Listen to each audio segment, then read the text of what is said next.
पत्नी की बात मानूं कि अपनी बात मानूं, क्या करूं। लौट करके वापस आ रहा था, मांगना तो एक ही है। नारद जी मार्ग में मिल गए, बड़े चिंतित हो, क्या बात है। सारी बात बताई। नारद जी ने कहा घबराओ नहीं, एक हम तुम्हें बता दे रहे क्या मांगना है। और नारद जी ने कान में वो बात बोल दी, जाओ यही मांग लेना, सब ठीक हो जाएगा। और वो व्यक्ति बड़ा प्रसन्न हुआ, खुश हुआ, हंसता हुआ आया। भोले बाबा ने कहा कि बेटा सोच लिया क्या मांगना है। हाँ हाँ एक ही मांगना, हाँ एक ही मांगेंगे।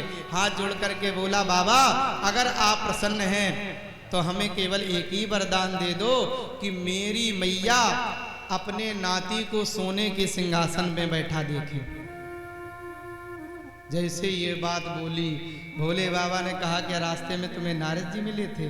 उसने प्रणाम किया, हाँ हाँ प्रभु मिले तो थे, एक ही बात में तीनों चीजें हो गई।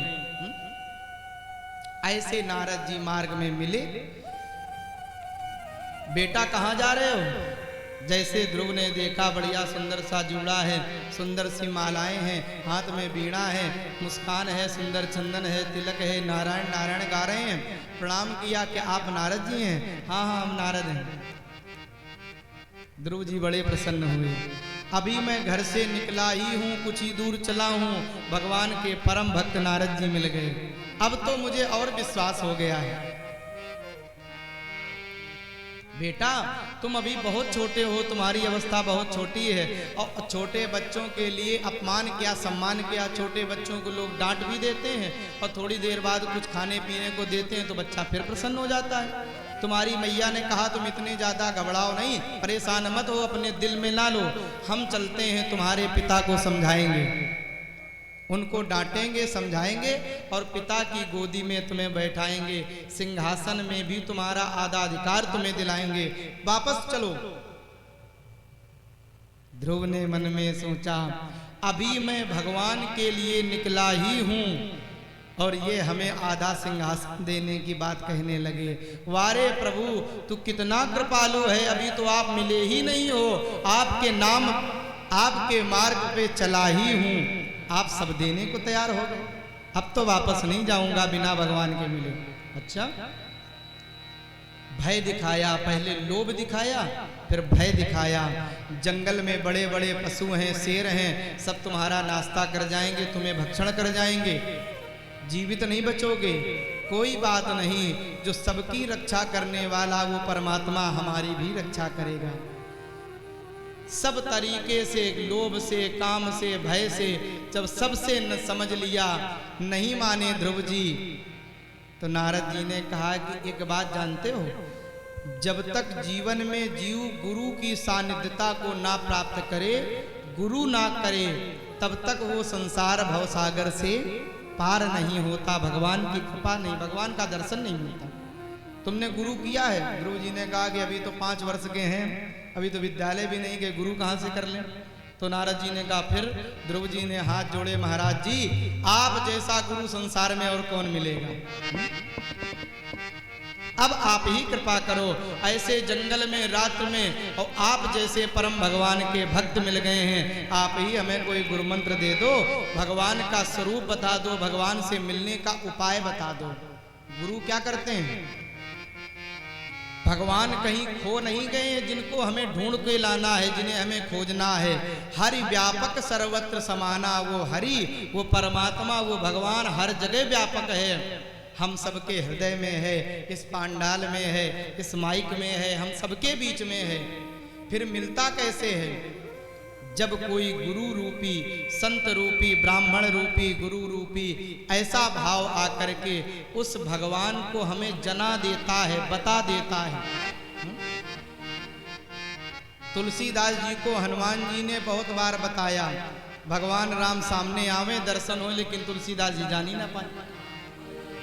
चित्रकूट में बैठे चंदन घिस रहे थे, हनुमान जी ने पहले बता दिया कि आज भगवान मिलने वाले हैं, और चंदन घिस रहे थे, भगवान राम लक्ष्मण राजकुमार बन करके आए, चंदन मांगने लगे, बाबा थोड़ा चंदन हमें भी दे दो।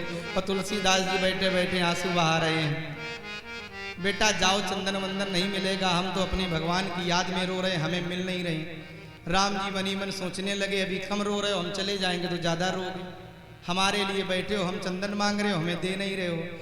तुलसीदास जी जान नहीं पाए, भगवान सामने खड़े हैं, फिर भी वो जीव नहीं जान पाता।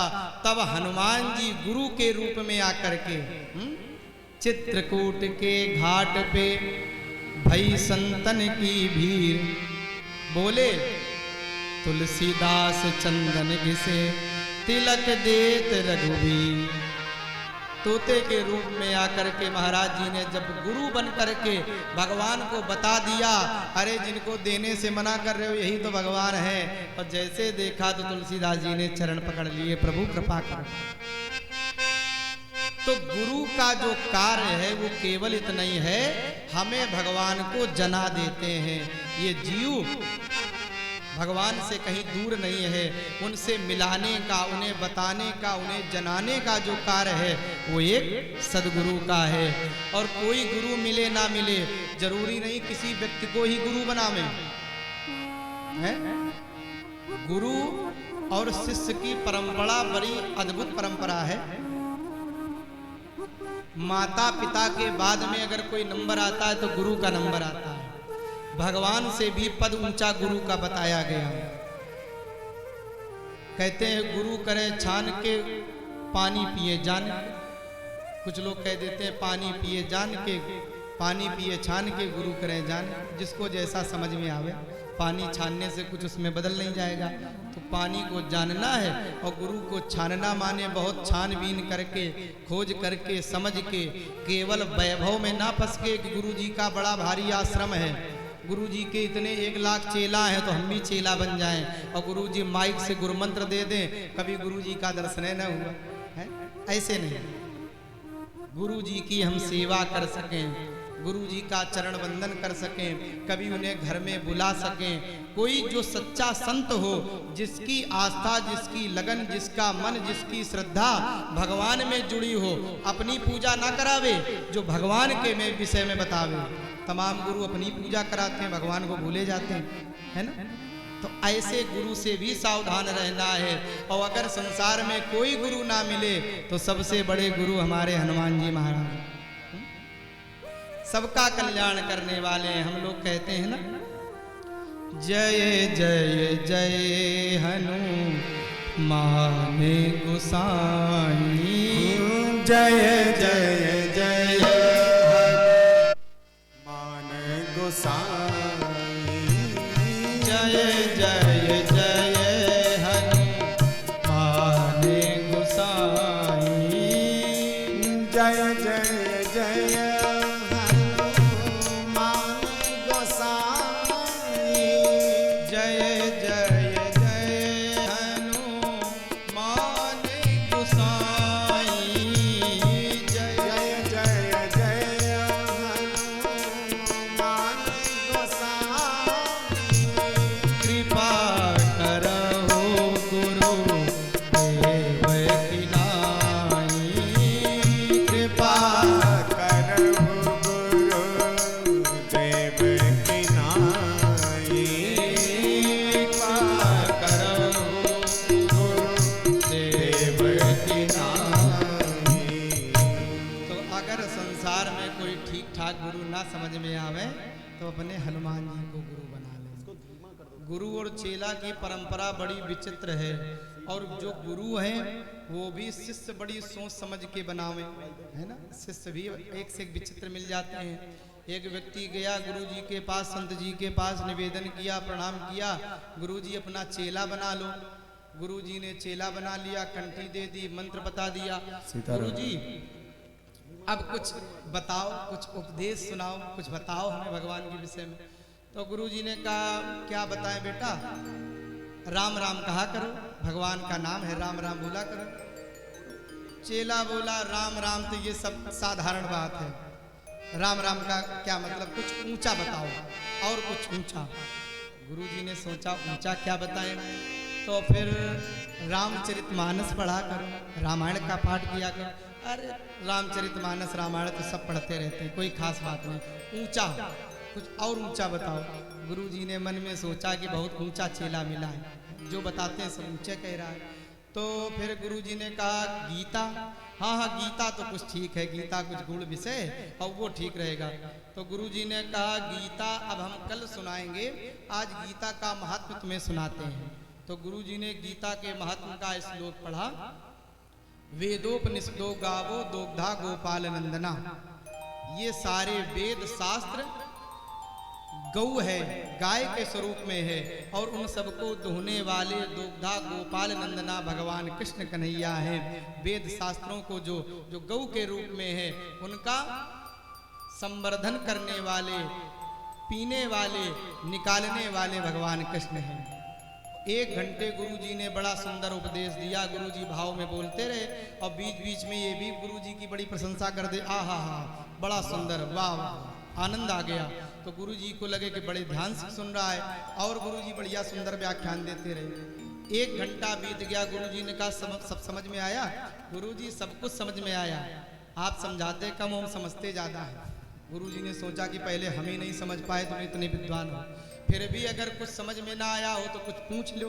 अरे नहीं गुरुजी सब समझ में आ गया। बेटा कुछ गुरुजी की इज्जतें रख लो, कुछ तो पूछ ही लो। तो इसने कहा गुरुजी वैसे तो आपकी एक एक बात, एक एक शब्द मुझे बड़ा सुंदर, बहुत अच्छे से समझ में आया, एक बात नहीं समझ में आई। क्या बेटा? आप बार बार कह रहे थे दुग्धा गोपाल नंदना, दो गधा गोपाल नंदना, तो हमें ये समझ में नहीं आया कि ये 2 गधा कौन थे। गुरुजी ने सर पकड़ा, कितना पागल मूर्ख आदमी है, 2 घंटे से प्रवचन देते रहे, दुग्धा गोपाल नंदना को ये 2 गधा समझ रहा है। चेला बहुत देर बैठा रहा, गुरुजी उत्तर नहीं दिया, ये 2 गधा कौन थे? गुरुजी ने कहा कि भैया एक तू और एक हम, जो हम 1 घंटा तुम्हें प्रवचन देते रहे और तुम उसे सुनते रहे और समझ कुछ पाए नहीं।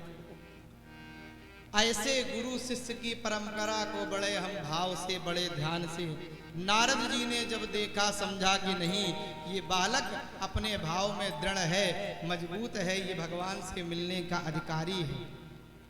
मंत्र बता दिया। ओम नमो भगवते वासुदेवाय,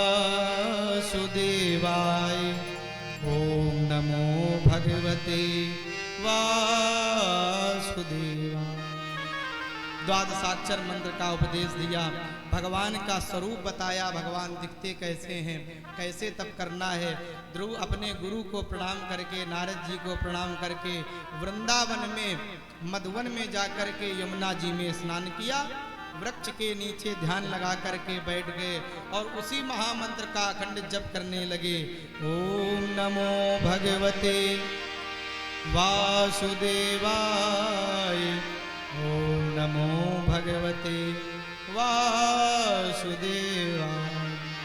तिरात्रांते कपित्थ बदरायना।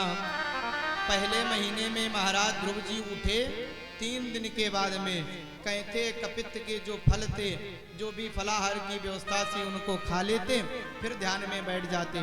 दूसरे महीने में 6 दिन के बाद में उठे, फल छोड़ दिए, केवल पेड़ों के पत्ते खा करके पूरा महीना निकाल दिया। तीसरे महीने में 9 दिन के बाद उठते हैं, फल भी छोड़ दिए, पत्ते भी छोड़ दिए, केवल यमुना जल का पान किया। चौथा महीना लगा, जल भी छोड़ दिया।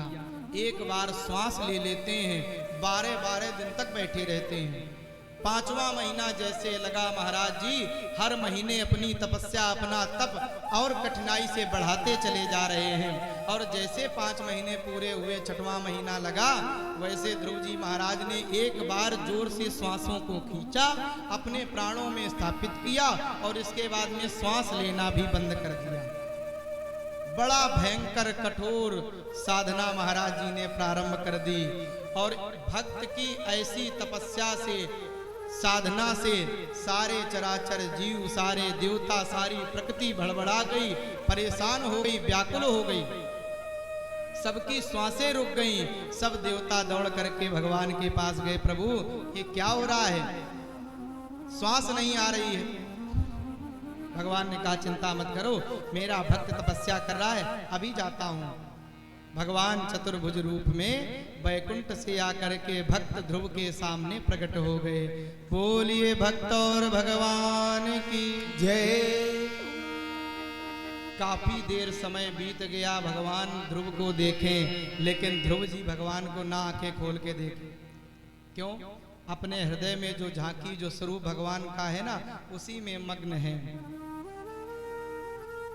काफी समय बीत गया, भगवान को लगा हम क्या करें, मेरा समय इतना अमूल्य, इतनी देर यहाँ खड़े हैं। भगवान ने विचार करके हृदय में जो झांकी का दर्शन कर रहे थे ध्रुव जी, उसे खींचा, और जैसे वो झांकी, वो स्वरूप बाहर हुई, निकली, छटपटा करके नेत्र खोल दिए। और जैसे महाराज जी ध्रुव जी ने नेत्र खोले, जो स्वरूप अंदर था वही बाहर दर्शन होने लगा। आनंद विभोर हो गए, आंखों से आंसू बहने लगे, कुछ बोल नहीं पा रहे हैं, कुछ समझ नहीं पा रहे हैं, क्या करें। 5-5.5 वर्ष की अभी अवस्था है, विद्यालय गए नहीं, कभी कोई शब्द जाना नहीं, कुछ पढ़ा नहीं, भगवान की स्तुति कैसे करें। भगवान ने कृपा करके अपना शंख ध्रुव जी के गालों में स्पर्श कराया, और जैसे स्पर्श कराया ध्रुव जी मूकम करोति वाचालम, परम विद्वान हो गए, और हाथ जोड़ करके भगवान की स्तुति गाने लगे। योन्ता प्रविश्य मम वाच्यमिमां प्रसुप्तां संजीवयत खिल शक्तिधर स्वधाम, अन्या सहस्र चरण श्रवण त्वगादि प्राणान्नमो भगवते पुरुषाय तुभ्यम्। हे समस्त चराचर में जिनकी सत्ता व्याप्त है, जो अण में, कण में, जीवाणु में, परमाणु में, समस्त जीवों के हृदय में जिनका वास है, जो हमारे हृदय में, अंताकरण में योन्ता प्रविश्य मम वाच्यमिमां प्रसुप्ता, मेरे हृदय में प्रवेश करके वही वाणी बन करके जो मुझसे बुलवा रहे हैं, ऐसे समस्त संसार में जिनकी सत्ता है, परम शक्ति परमात्मा के चरणों में प्रणाम करते हैं। ध्रुव जी ने प्रणाम किया।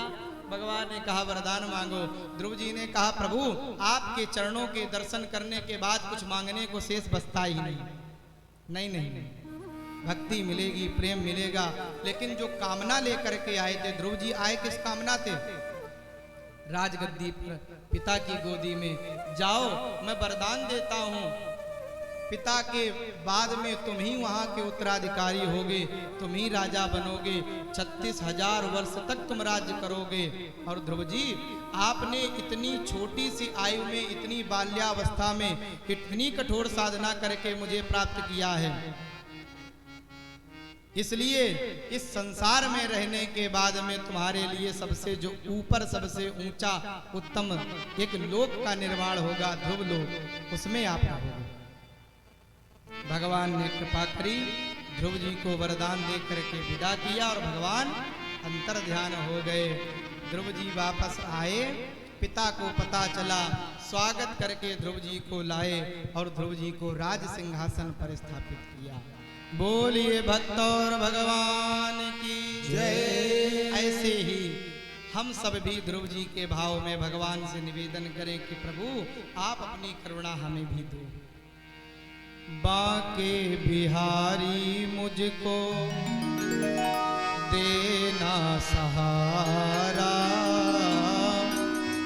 बांके बिहारी मुझको देना सहारा, कहीं छूट जाए ना दामन तुम्हारा। बांके बिहारी मुझको देना सहारा, बांके बिहारी मुझको देना सहारा, कहीं छूट जाए ना दामन तुम्हारा, कहीं छूट जाए ना दामन तुम्हारा। बांके बिहारी मुझको देना सहारा, बांके बिहारी मुझको देना सहारा, कहीं छूट जाए ना दामन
समाए न कोई, लगन का ये दीपक बुझाए न कोई, लगन का दिल में समाए न कोई, लगन का ये दीपक बुझाए न कोई।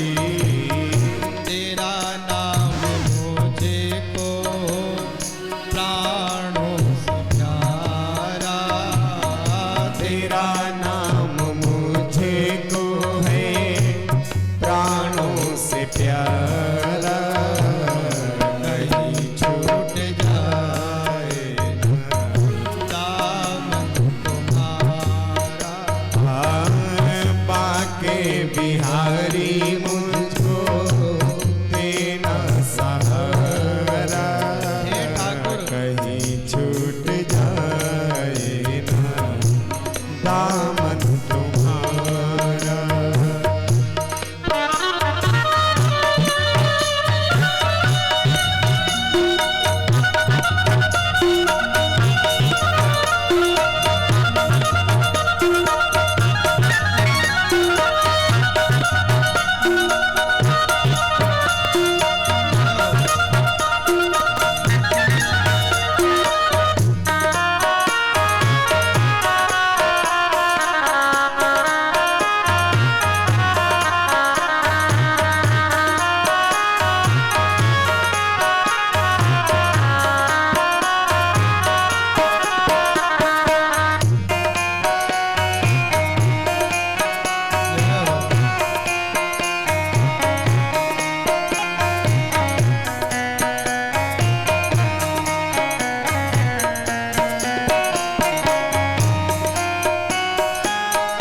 तेरे रास्ते से हटाती है दुनिया, तेरे रास्ते से हटाती है दुनिया, इशारे में मुझे को बुलाती है दुनिया, तेरे रास्ते से हटाती है दुनिया, इशारे में मुझे को बुलाती है दुनिया।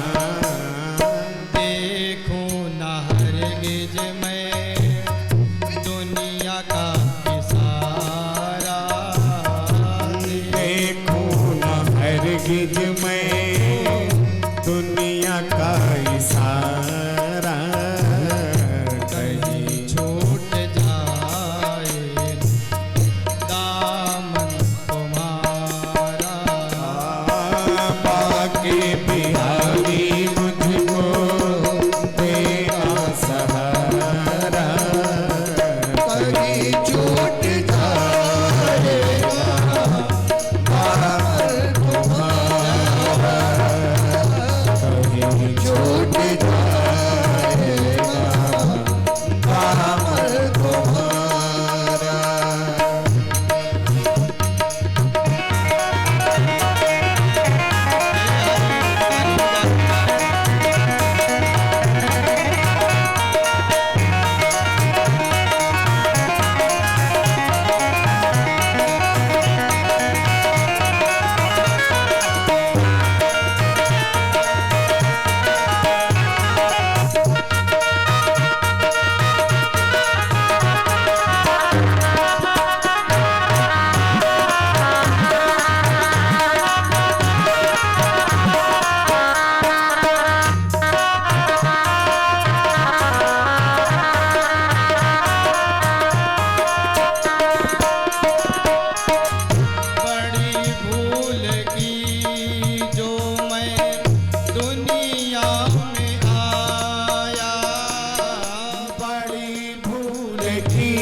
भू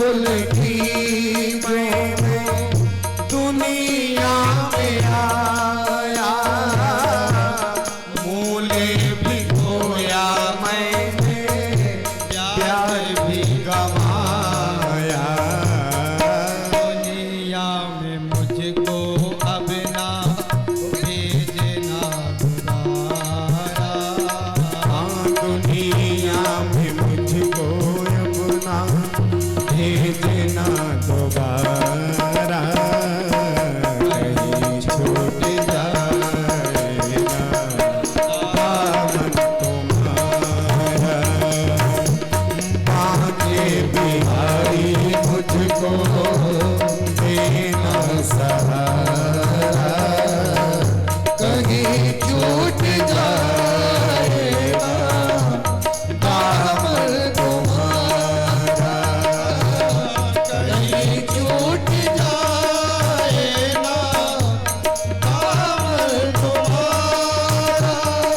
हाँ, कहीं छूट जाएगा दामन तुम्हारा, कहीं छूट जाएगा दामन तुम्हारा। बोलिए भक्तवत्सल भगवान की जय जय जय श्री राधे श्याम। ध्रुव जी महाराज ने बहुत वर्षों तक राज्य किया। एक दिन जो दूसरा भाई, जो दूसरी मैया का बेटा उत्तम था, वन में गए, यक्षों से युद्ध हुआ, यक्षों ने उत्तम को मार दिया। क्रोध में आकर के ध्रुव जी ने यक्षों पर चढ़ाई कर दी। यक्षों से युद्ध हुआ महाराज जी का। कुबेर ने भी युद्ध किया। मनु जी महाराज ने आकर के ध्रुव जी को समझाया, ये उचित नहीं है, आप जैसे राजा को शोभा नहीं देता। मृत्यु तो सबकी निश्चित है, कहां पर किसकी कैसे होनी है। मनु जी के, ब्रह्मा जी के समझाने से युद्ध विराम हुआ। समय पूरा हुआ ध्रुव जी का, तो एक काली स्त्री बड़ी कुरूप जैसी आई, हाथ जोड़ के खड़ी हो गई। कौन हो देवी तुम? मेरा नाम मृत्यु देवी है। अच्छा, आपका समय पूरा हो गया, आपको अब भगवान के लोक में चलना है। मेरे बिना आलिंगन से इस संसार से कोई नहीं जा सकता। आपने भगवान का दर्शन किया, भगवान के भक्त हैं, इसलिए मैं आपको स्पर्श नहीं कर सकती, मेरी इतनी सामर्थ्य नहीं है। आप अपने चरण मेरे सर पे रख के इस विमान पे बैठ जाओ और चले जाओ। ध्रुव जी ने मृत्यु के सर पे अपना पैर रखा, विमान में बैठे जाने लगे। मैया की याद आई। पार्षदों ने बताया, तुम्हारी मैया सुनीति पहले ही भगवान के लोक चली गई। और ध्रुव जी महाराज जाकर के भगवान ने सबसे विशेष उत्तम स्थान दिया। सप्त ऋषि भी जिनकी परिक्रमा करते हैं। ध्रुव सगलानी जप्यो हरि नाम, क्या मिला? पायऊ अचल अनुपम ठाऊ। अनुपम अचल, जो कभी डिगने वाला नहीं, मिटने वाला नहीं, आज भी ध्रुव जी ध्रुव तारा बन करके चमक रहे हैं। ऐसी भगवान की कृपा। हमारे आपका जो जीवन है, जन्म और मृत्यु दोनों सत्य हैं। जन्म है तो मृत्यु भी होगी। तो संसार में आकर के या तो हम कुछ ऐसा कर जाएं, या तो कुछ ऐसा लिख जाएं जिसे लोग पढ़ें, या तो कुछ ऐसा कर जाएं जिस हमारे विषय में लोग लिखें। आए और चले गए, पता भी नहीं चला कि हमारा जन्म क्यों हुआ था, मर के कौन चले गए। ऐसे जीवन में हम कुछ कर्म करें, जो सबसे श्रेष्ठतम कार्य है भगवत प्राप्ति, उसका भी कोई न कोई उपाय करें। ध्रुव जी की कथा बता करके सुखदेव जी ने माने हम सब संसार वासियों को ये प्रेरणा दी, ये शिक्षा दी, ये संदेश दिया कि भगवान की भक्ति करने का, नाम लेने का कोई उम्र नहीं होती। जैसे लोग कह देते हैं कि अभी महाराज हमारी उम्र ही क्या है, खाने खेलने की उम्र है, अभी तो परिवार है, धन कमाना है, सब है, और बुढ़ापा जब आएगा तब भगवान की भक्ति करेंगे। सब बुढ़ापे के विषय हैं। क्या गारंटी है, क्या जरूरी है, आवश्यक है कि बुढ़ापा आएगा ही आएगा? समय को किसने देखा है? हमारी आयु कितनी है कोई जानता है? कोई नहीं जानता। इसलिए जब हम शुद्ध संभालें, जब संभलें, जब लगे, तभी से भगवान का नाम, भक्ति भाव ऐसे जुड़ने का प्रयास करें। और ये जो कथा है, सत्संग है, धार्मिक आयोजन है, इन सब का जो लाभ है वो यही है कि किसी ना किसी प्रकार से हम भगवान से जुड़ते रहे। वेद पुराण संत मत एहू, सकल सुकृत फल राम सनेहू। वेद पुराण शास्त्रों का एक ही सार है, सबका क्या, किसी प्रकार से हमारा मन भगवान में लग जाए, भगवान से प्रेम हो जाए। हो नहीं पाता, बड़ी कठिनाई हो जाती है। होता कब है, जीवन में वैराग्य भी जल्दी जल्दी नहीं आता। वैराग्य भी हम लोग बुजुर्ग लोग, हमारे दादा लोग बैठे हैं, जानते हैं। बड़ी जीवन में जो हमारे ग्लानि आती है, माने कभी अपमान हो जाए, तिरस्कार हो जाए, जिससे हमें बड़ी उम्मीदें हों, बेटे को पाल पोस के खिला पिला के पढ़ा के बड़ा किया, नौकरी लग गई, बहू आ गई, सब ठीक हो गया, उम्मीदें थी बेटा बड़ा होगा, कमाएगा, सेवा करेगा, मेरी आज्ञा में चलेगा, और वही बेटा बहू जब अपशब्द कहते हैं, जब अपमानित करते हैं, तो कभी कभी मन में ग्लानि हो जाती है, जीवन बेकार है। वैराग्य जैसा मन में आता है, सब बेकार है, सब कुछ किया, परिवार के लिए इतना किया, आज जीवन में मिल क्या रहा है, सब बेकार है। छोड़ छाड़ के कहीं अयोध्या जी चले जाएं, हरिद्वार चले जाएं, तीर्थ में जाकर के भगवान का भजन करें, वही जीवन अच्छा है। और सोच समझ के निकले, थोड़ी दूर गए, स्टेशन पे बैठे, कहीं पहुंचे कि इंतजार कर रहे हैं, ट्रेन आवे बस आवे तो बैठ के चले जाएं, और तब तक कहीं नाती की याद आ गई। लड़का तो जैसा तैसा है, ठीक है, लेकिन छोटा सा घर में जो नाती है ना, बड़ा प्यारा है। मेरे साथ ही भोजन करता है, मेरे साथ ही सोता है, हमारे साथ खेलता है, कितना अच्छा है। जैसा भी बेटा बहू जैसे हैं ठीक है, लेकिन नाती तो हमारा ही है। और फिर वो मोह वैराग्य समाप्त हो जाता, मोह फिर आ जाता, फिर घूम घाम के घर आ जाता।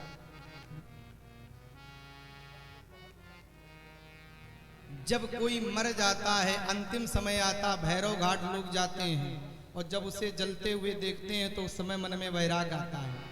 बातचीत लोग करते हैं आपस में, कुछ नहीं है दुनिया में, सब बेकार है।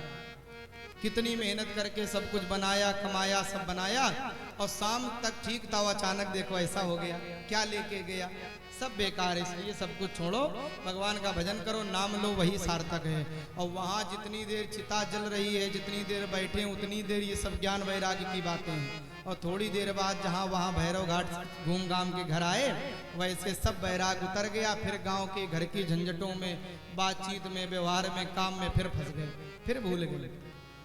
तो माने ये कभी कदार मन में वैराग आता है, स्थायी नहीं हो पाता है। कथा में जब बैठते हैं, महाराज जी ने, व्यास जी ने बड़े प्रवचन दिए, ज्ञान वैराग्य की बातें बताई, और तब तक तो बहुत लगा कि हाँ बिल्कुल ठीक कह रहे हैं, अब कल से ज़्यादा झंझट में नहीं पड़ेंगे, भगवान का भजन करेंगे, नाम लेंगे, ज़्यादा से ज़्यादा भक्ति में रहेंगे।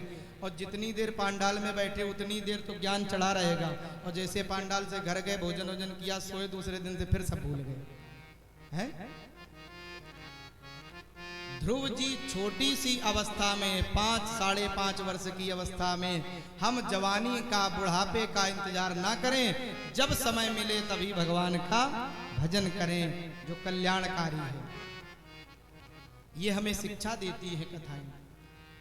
ध्रुव जी के वंश में तमाम बड़े प्रतापी राजा हुए, एक अंग हुए, उनके पुत्र बेन हुए, बड़े पापी थे।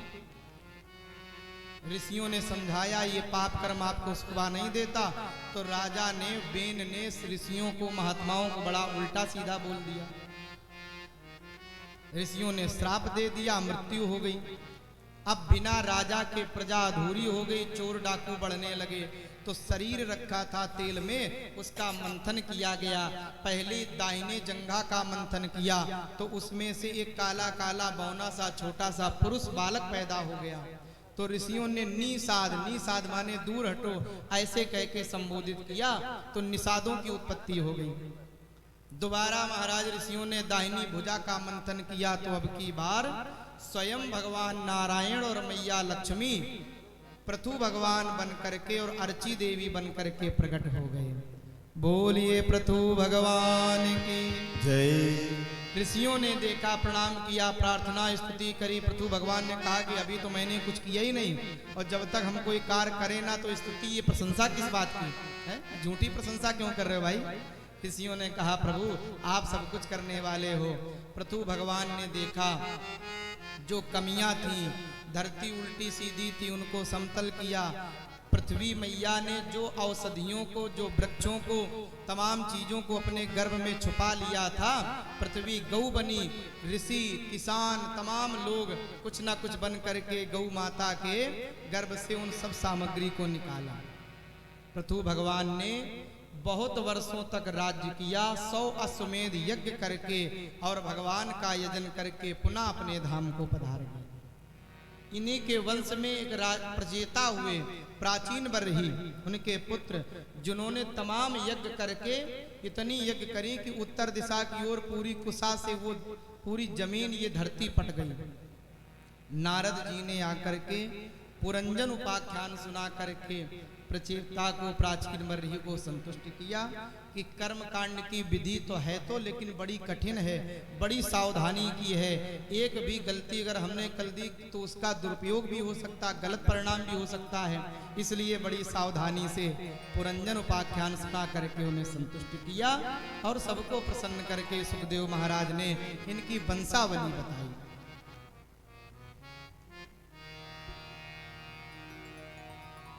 वृंदावन में एक महात्मा जी रहते थे। भक्ति की बात है, भाव की बात है। हम जीवन में भक्त कैसे बने, वैराग्य कैसे आवे।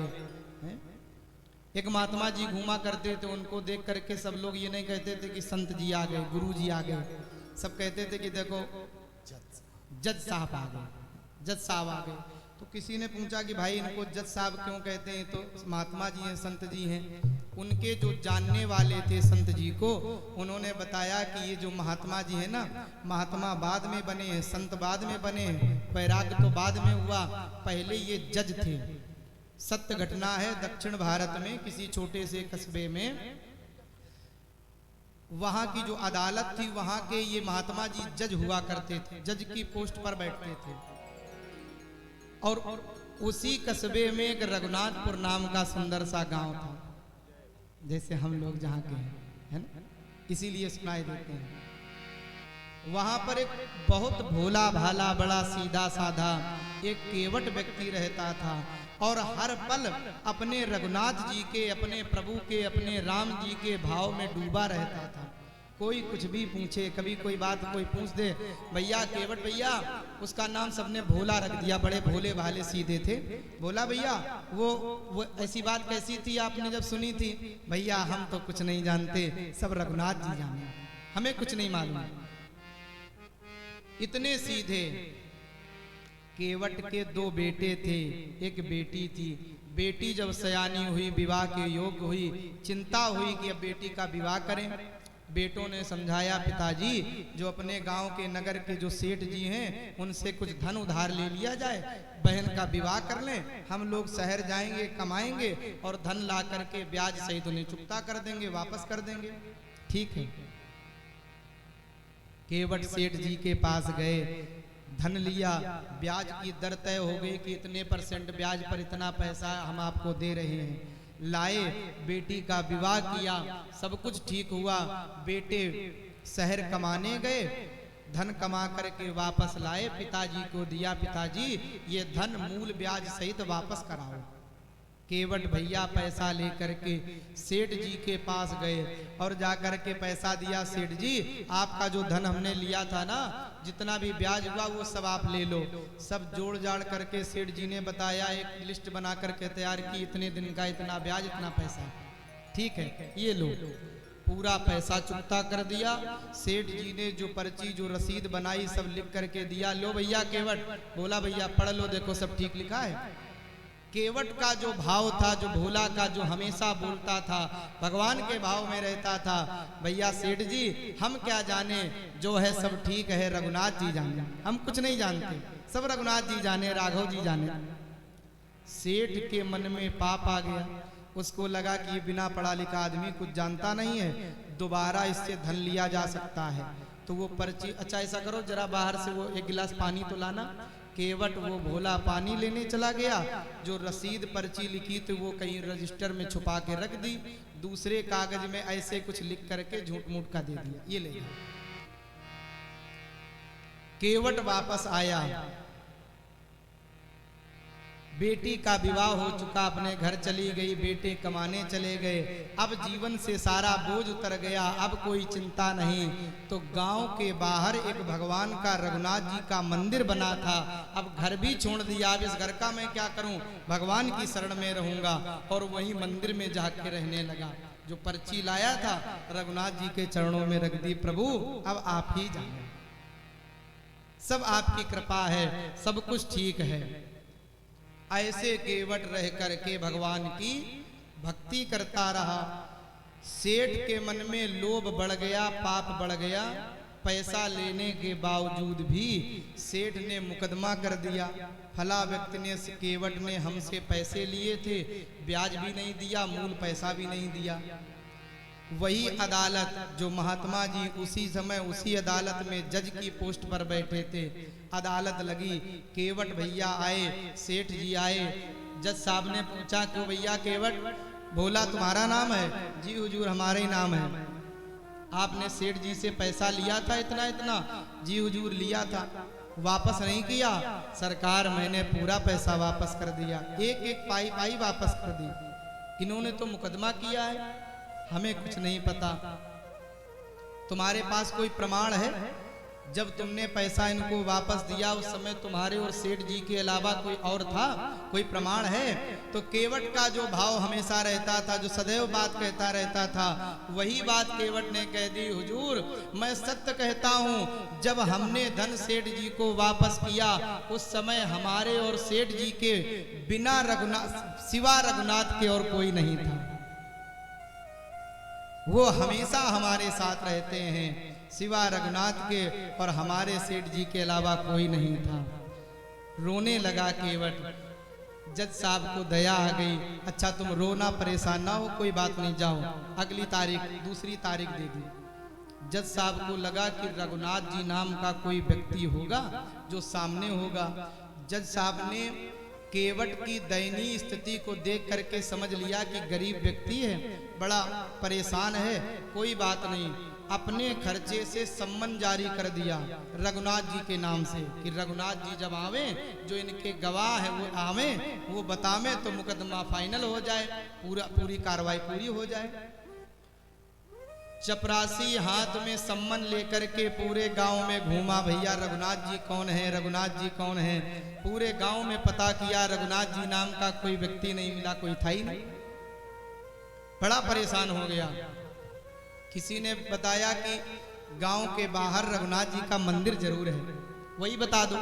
सोचा शायद कोई पुजारी उजारी मिल जाए। चपरासी को लगा किसी तरीके से किसी को दे के ये समस्या टालें। सुबह से शाम हो गई, दौड़ते दौड़ते मंदिर पे गया, सम्मन लेकर के। पुजारी जी बाहर सीढ़ियों पे बैठे थे।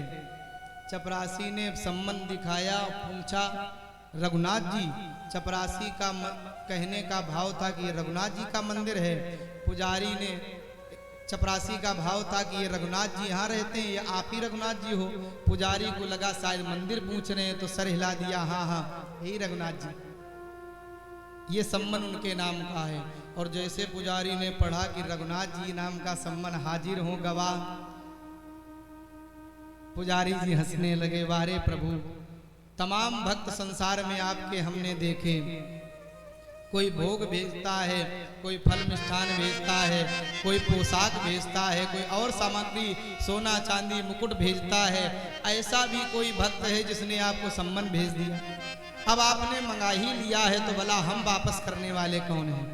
पुजारी जी ने ही रघुनाथ जी की जगह दस्तखत कर दिए। चपरासी को लगा यही है, वापस आ गए और सम्मन जाकर के रघुनाथ जी के चरणों में रख दिया। हाथ जोड़े, प्रभु हे ठाकुर हे राघव, अब आप ही जानो, ये केवट ये भोला आपके सिवा कुछ जानता नहीं, संसार को नहीं जानता, अनन्य हो चुका है, इसकी लाज आपके ही हाथ है। तारीख का समय आया, अदालत लगी, जज साहब वही महात्मा जज बने बैठे थे, सेठ जी आ गए, सारे लोग आ गए, भोला भैया भी पहुंच गए। अदालत की कार्रवाई शुरू हुई, आवाज लगाई गई। जज साहब ने कहा चपरासी, वो इनके जो केवट के गवाह हैं रघुनाथ जी आए कि नहीं आए? चपरासी ने जाकर के जैसे बाहर आवाज लगाई, भोला ने कहा कि यहीं कहीं होंगे, आवाज लगाओ अभी आ जाएंगे। और जैसे जाकर के आवाज लगाई, रघुनाथ जी हाजिर हो, हाजिर हो, हाजिर हो, ऐसे 3 नारे जो लगाए हैं। चाल लटपटी सी एक वृद्ध की झुकी सी देह। जैसे आवाज लगाई रघुनाथ जी हाजिर हो, एक बूढ़ा व्यक्ति कमर झुकी है, धोती पहनी है, कुछ ऊपर पगड़ी भी बांधी, हाथ में लकड़ी लिए हुए झुके हुए चले आ रहे हैं और दूर से इशारा किया, हाँ हाँ हम ही हैं, आते हैं। चपरासी समझ गया यही शायद रघुनाथ जी हैं, आ रहे हैं।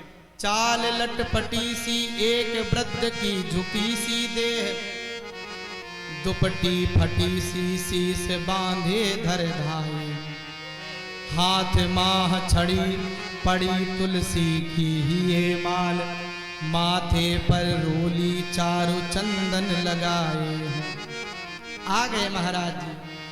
सानंद चपरासी साथ, चपरासी के साथ अंदर प्रवेश किए। कौन? आज रघुनाथ जी गवाह बन आए हैं।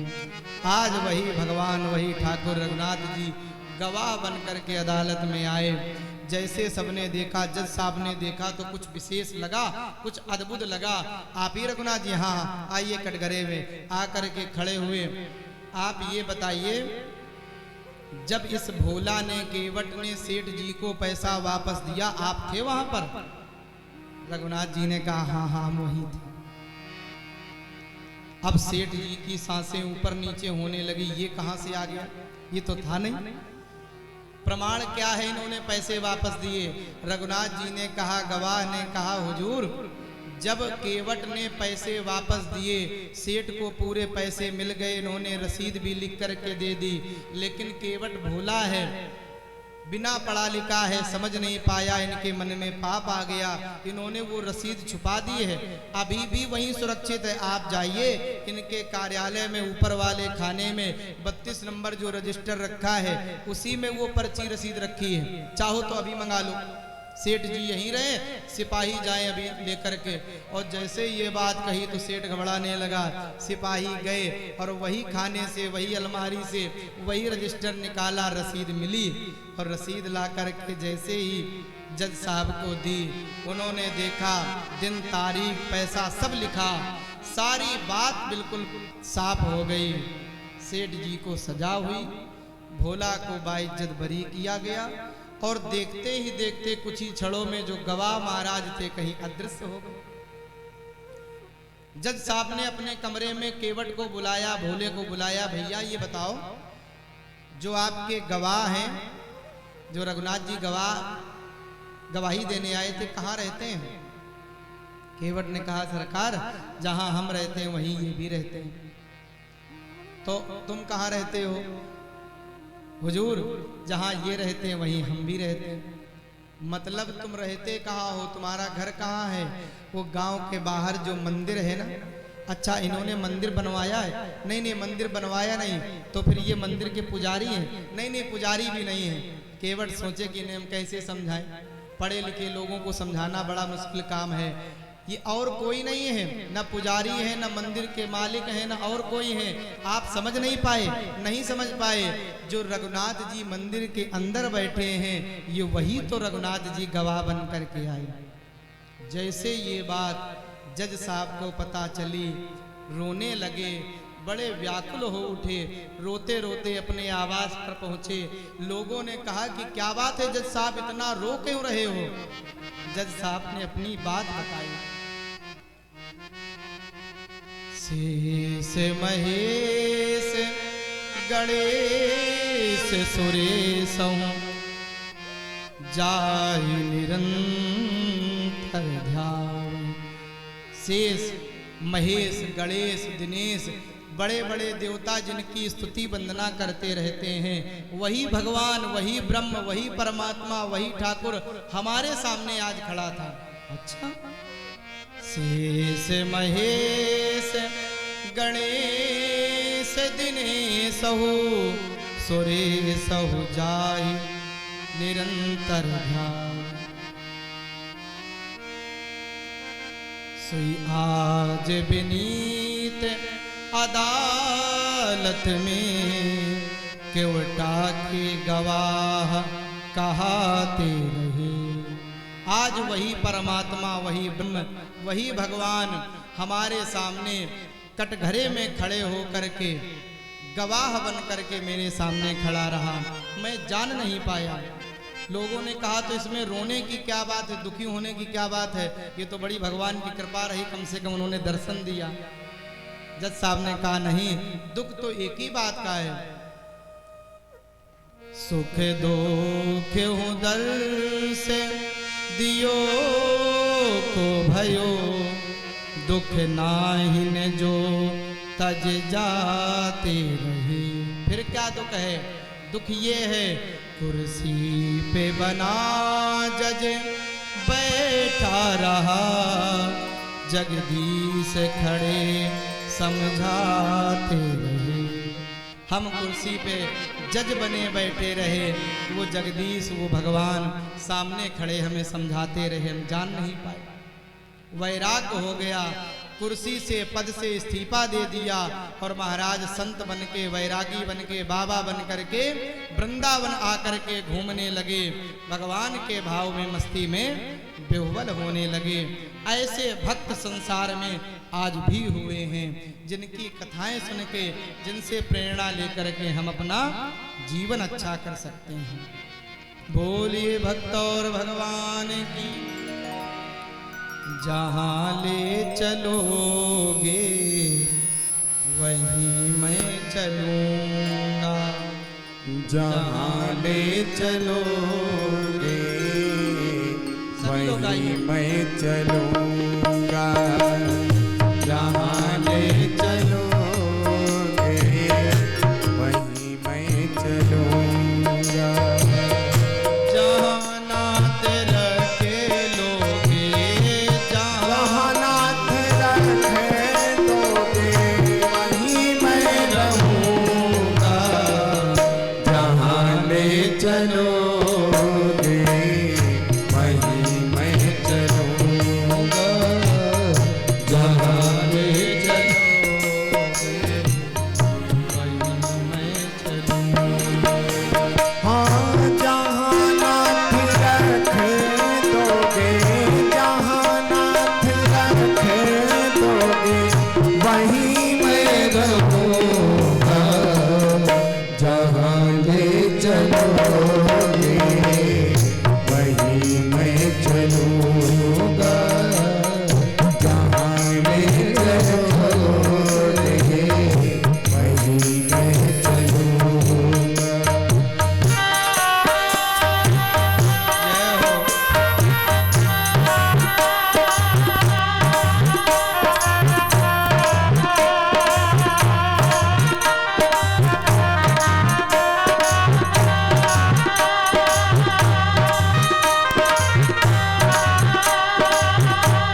चलोगे वहीं मैं चलूँगा, जहाँ ले चलोगे वहीं मैं चलूँगा।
हरि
भक्तवत्सल भगवान की जय।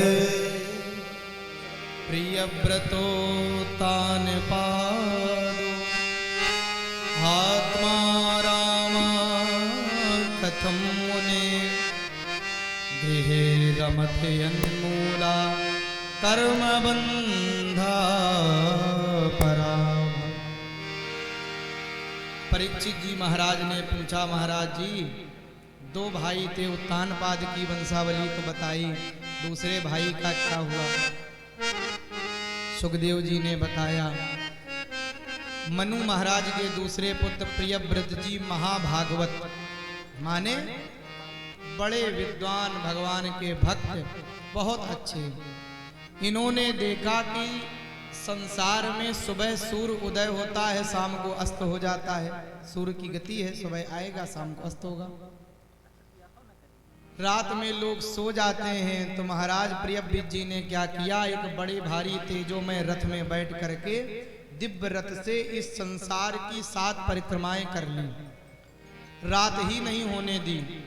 उस रथ में इतना प्रकाश था कि लोग समझते रहे कि दिन है। ब्रह्मा जी, मनु जी ने आकर के समझाया, भैया ये ठीक नहीं है। संसार के जो प्रकृति के नियम हैं, इसे हमें बदलना नहीं है, उन्हीं के अनुसार चलना है।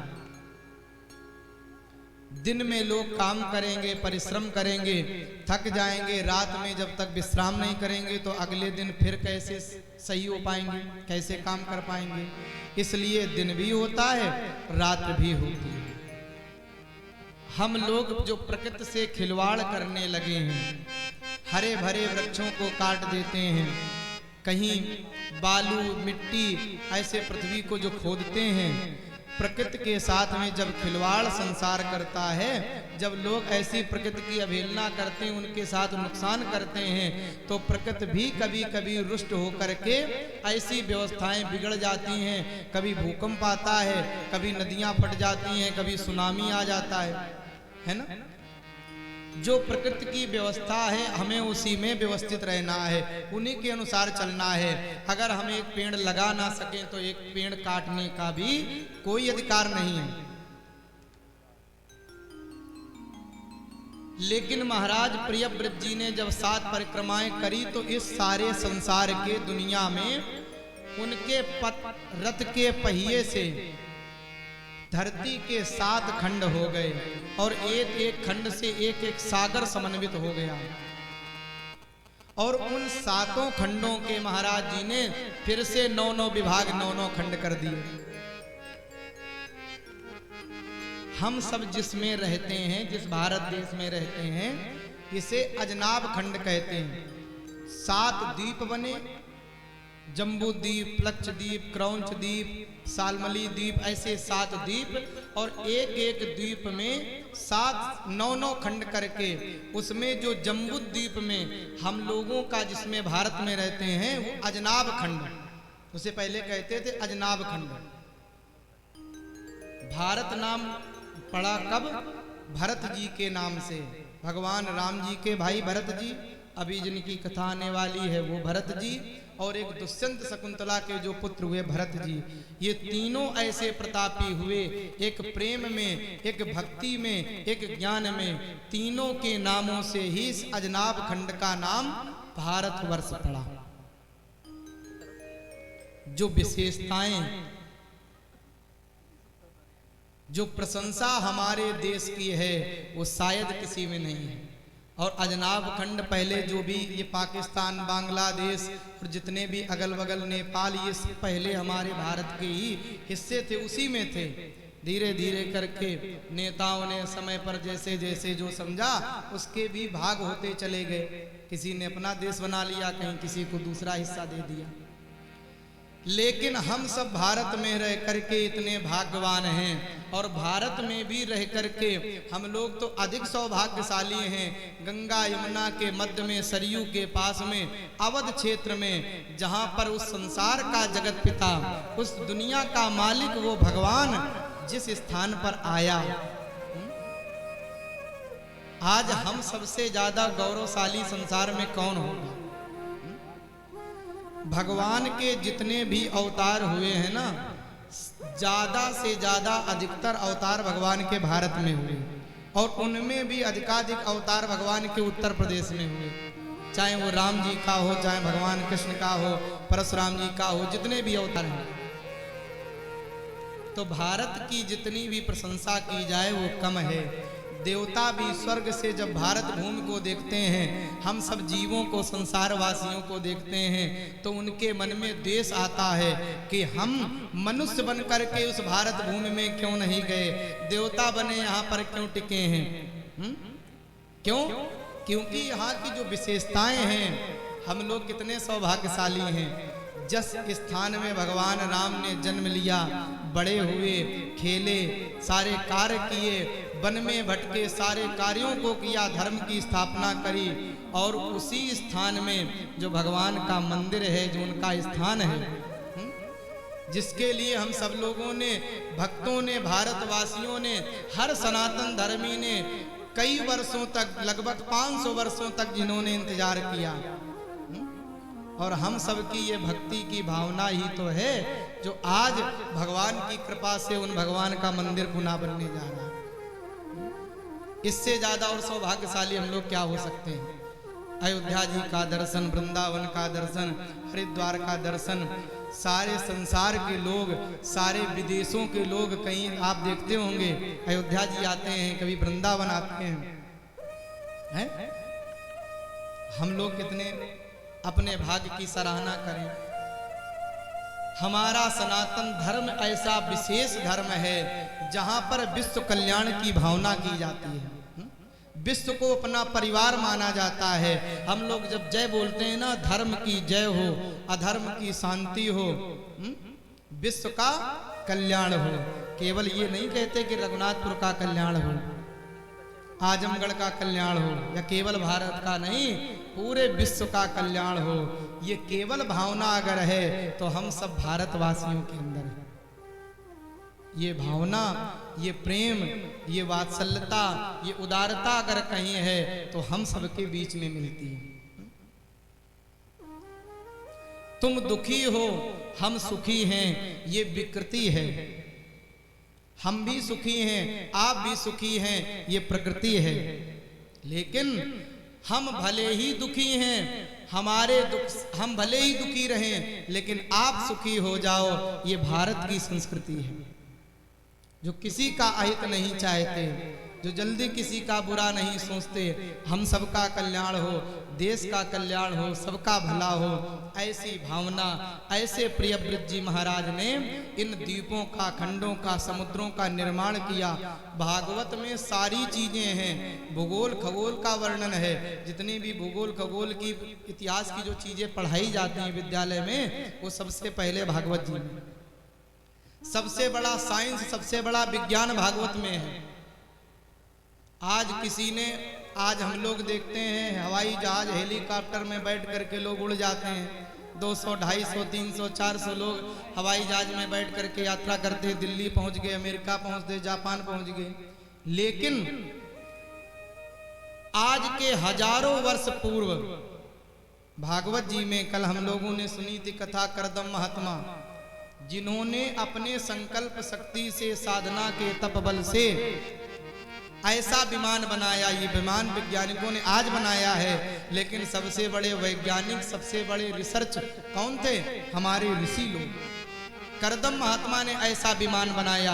इस विमान में पेट्रोल भी डालना पड़ता है, 2-2 पायलट भी लगते हैं और तमाम चीजें लगती हैं, तमाम यंत्र छोड़े जाते हैं, तब कहीं वो जा करके चलता है। और महाराज करदम जी ने जो विमान बनाया था उस समय सतयुग में, ना उसमें पेट्रोल की जरूरत थी, न किसी को चलाने की जरूरत थी, न और कोई साधन की, मन की गति से चलता था। रावण के पास में जो कुबेर से जीता हुआ पुष्पक विमान लेकर के आया, जिसमें भगवान राम अयोध्या वापस आए हैं, सबने देखा है, सुना है, पढ़ा है। विमान में बैठ करके मन की गति से चलता है। ये जितनी भी चीजें हैं ये शोध हैं। ऋषि माने जो रिसर्च करने वाले हैं, केवल ज्ञानी नहीं थे। हमारे जो ऋषि मुनि थे केवल ज्ञानी नहीं बल्कि बड़े बड़े वैज्ञानिक भी थे। करि भोजन मुनिवर विज्ञानी, वैज्ञानिक कहा गया। विश्वामित्र जी ने शोध करके ऐसे ऐसे बाण भगवान राम को दिए जो बाण अमोघ होते थे, जिसका नाम लेकर के, जिस उद्देश्य लक्ष्य को लेकर के छोड़ा जाता था वो पूरा करके फिर से वापस आ जाता था। अब जो बंदूक, राइफल, गोली बनाई गई, उसको चलाने में चलाई गई, निशाना पक्का हुआ तो ठीक, मिस हो गई तो कोई बात नहीं, वापस तो आने वाली नहीं। एक गोली चली गई तो चली गई। लेकिन तब का वैज्ञानिक इतना तेज था, तब का हमारे देश का ऋषियों का विज्ञान तेज था, वो बाण कभी समाप्त ही नहीं होते थे। बिजली हम लोग आज देखते हैं, ऋग्वेद में लिखा है, प्रणाम किया मैं उस अग्नि को प्रणाम करता हूं जो जल में रहती है। उस समय ऋग्वेद में लिखा हुआ था। वैज्ञानिकों ने सोचा कि ऐसी कौन सी अग्नि है जो जल में रहती है, किसी ने कल्पना नहीं की थी। रिसर्च किया, शोध किया, प्रयास किया, बिजली को उत्पन्न किया। हमारे वेद, शास्त्र, ग्रंथ जो भारत में भरे पड़े हैं, जिनमें सारी चीजें हैं, उसे हम लोग ले नहीं पा रहे, जान नहीं पा रहे। अपने धर्म, अपनी संस्कृति, अपने वेदों से हम लोग दूर होते जा रहे हैं। और अपने यहाँ के वेद, धर्म, शास्त्र ले जाकर के विदेशी लोग इन्हीं में रिसर्च करते हैं, इसी में ढूंढते हैं और उसी से नई नई चीजें शोध करके जब प्रकट करते हैं तो हम लोग बड़ा आश्चर्य मानते, भाई बड़ी बात हो गई। अब 4G आ गया, 5G आने वाला है, अब ये हो रहा है, अब ऐसी ऐसी चीजें, अब इतना डाटा बढ़ गया। ये सब रिसर्च हमारे वेदों में है, जानने की आवश्यकता है। लेकिन एक कमी हम लोगों में है कि हम अपनी संस्कृति, अपनी संस्कार, अपनी भारत की जो सभ्यता है, जो हमारी मूल परंपरा है, उन्हें भूलते जा रहे हैं। चंदन लगाने में नए बच्चों को शर्म आती है, चोटी रखाने में शर्म आती है, और यहाँ रखा लेते हैं दाढ़ी इतनी सी, पता नहीं कौन कौन सी नई नई चीजें चली हैं, कहीं यहाँ बाल छुट्टे, कहीं ऐसे कुछ करा लिया, वो अच्छा लगता है। लेकिन हमारी जो संस्कार हैं, जो हमारी पहचान है हिंदू धर्म की, उसे हम भूल गए।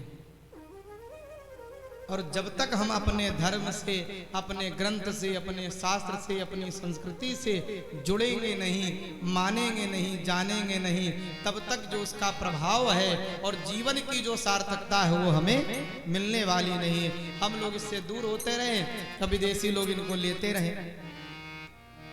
आप देखो कभी अयोध्या जी में, चाहे वृंदावन में, जितने भी विदेश के गोरे गोरे लोग आते हैं, सब बढ़िया धोती कुर्ता पहने, लंबी लंबी छोटी रखाएं, बढ़िया सुंदर सा तिलक लगाएं, और केवल अकेले नहीं, उनकी पत्नी, उनके बच्चे सब ऐसी वेशभूषा में, अपनी भारतीय वेशभूषा पहन के हरे कृष्णा कृष्णा कृष्णा हरे हरे, हरे राम सब गाते हैं। भगवान की भक्ति में, मस्ती में, अपने धर्म में भावुक होकर के अपने जीवन का सुंदर लाभ लेते हैं।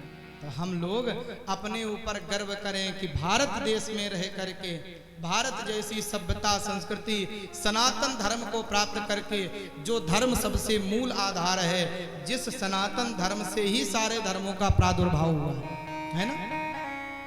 ऐसे देश में रह करके हम लोग अपने आप पर गर्व महसूस करें, अपने देश पर गौरवान्वित महसूस करें। बोलिए भारत माता की। जहां डाल डाल पर सोने की चिड़िया करती